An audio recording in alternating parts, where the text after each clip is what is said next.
What happens when you have enough vision to get around, but your vision is not significant enough to read regular-sized print materials? In other words, 12-point font. You need something at least 18 or above, and large print materials can be somewhat hard to come by. Or your vision is sufficient enough to require Braille. That's even worse, because Braille is very difficult. It's not necessarily difficult to produce, but it is time-consuming, and Braille volume books are a heck of a lot more to deal with than print. Or, in my condition, where my eyes are fragile, and they've been holding steady, but you don't want to use print materials too much, because eye strain can really burden your condition. That's exactly where I am. I don't want to try and do anything majorly straining too often, because if I do, my condition could get worse. It has been getting better, and it has been getting it's been remaining stable. But like I said, you don't want to deal with small print too often. Sometimes a magnifier can help, but when it comes to college textbooks, what do you have? You have a lot of glare from lights up above, and as such, it makes it difficult to read even with a magnifier. That's where a tape player like this would come in handy for leisure or textbooks. This is the cassette book machine. This is a product of Telex, which produces the Scholar Daisy CD player, for those of you who are familiar with it. Those of you who are not, the Daisy system is something I'm going to be upgrading to, but it's going to be in the form of a flash player, not a CD player, and I'll explain that at the end of the video. This is my second time doing this. I ran out of the time the first time, so I want to give you a tour of the machine, and then I'll explain how everything works. On the front here we have our playback controls. You have your stop, red X, rewind, left arrow, play circle, fast forward, right arrow, and smooth eject. Now if I eject the tape, this is basically what's in there. It's talking book topics from January and February of 2007. On the front right side, we have our volume switch, our tone control, our side selector, and I'll show you how that works, our speed selector switch, because right over here, the 15/16ths, or excuse me, let me rephrase that. The 1 7/8, that's where your typical audio cassettes that you buy in the store are playing at, okay? That's what your car stereos play at. That's what your home stereos play at, is that 1 7/8 inches per second. This is exactly half that speed, and this is what the cassette books play at. Why? It allows for twice the amount of information. Same with the side selector switch. You can notice here we have sides 3 and 4. This is for that. This allows you to vary the pitch of the voice and allows you to, and the speed of the voice, allows you to customize the voice for your needs, because some people may think the voice at the regular speed is too much for them, either too high or too low. On the right-hand side of the machine, there's not too much here, just an assortment of jacks. We have our remote out, audio in, headphones, regular earphones, and we have full-sized headphones for those who may want them, or a pillow speaker. This is a power adapter because the machine runs on a rechargeable battery pack.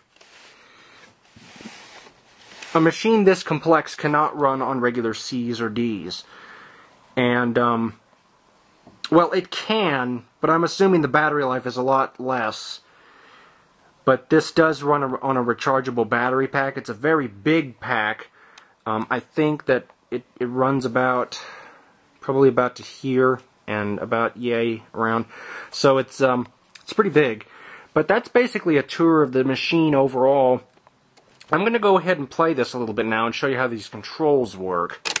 Journalist's cost-conscious domestic arts guide for women Volume. Looking to make the most of their personal space, Tone. be it apartment or house.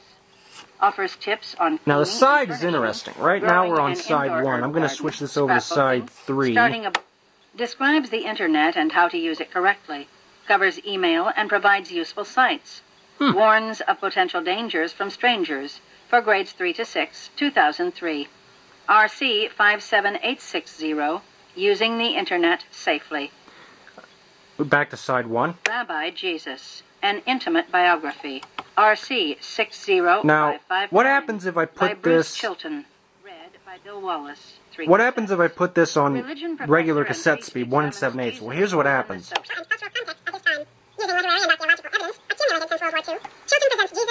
Let's go back down to the talking book speed.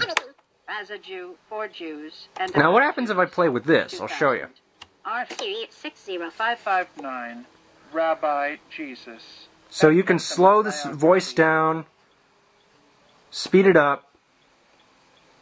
Bury the chains. Prophets and rebels in the fight to free an empire slaves. RC 60562 by Adam Hutchins. Read by Constance Crawford for cassettes. Now, why would you want these types of controls? Well, these two are important because they allow for 4 sides for twice the amount of information and half the speed. Now, why would you want that? Well, you might be wondering, how do we get these books without infringing on copyright? That's where these controls here come in. You can only reproduce the book if it's in a specialized format. That's why the book is recorded at 15/16 and on 4 sides. That's the only way to get this around the copyright law, is to record it in the specialized format.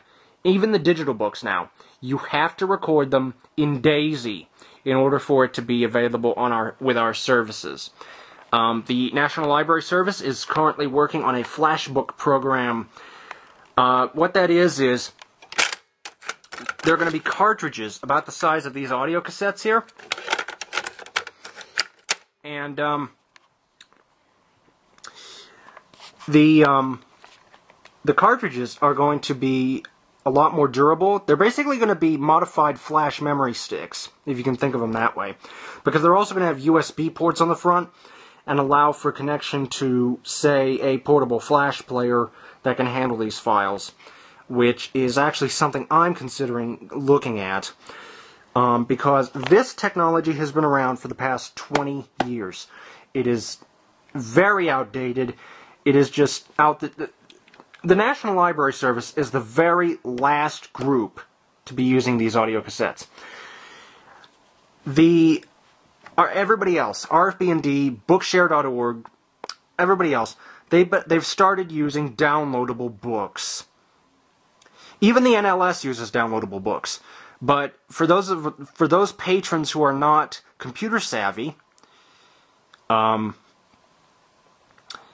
that's where the flash cartridges come in, because the player is very simple to operate. It is really meant for leisure books, and would be really beneficial for that group of people. As for myself, I'm going to be upgrading to a flash player that can fit in your pocket called the Victor Reader Stream. As to when or how, I don't know. But I am not going to go the way of the cartridge, but I would like to keep up with the NLS. As such, I will need that player at some point. And I haven't decided how I'm going to go about getting it, but I think I have decided on the stream. What benefits do the digital books have over the analog? Well, instantaneous navigation. With these books, I'm going to go ahead and rewind this. I'm going to flip it over to side 3.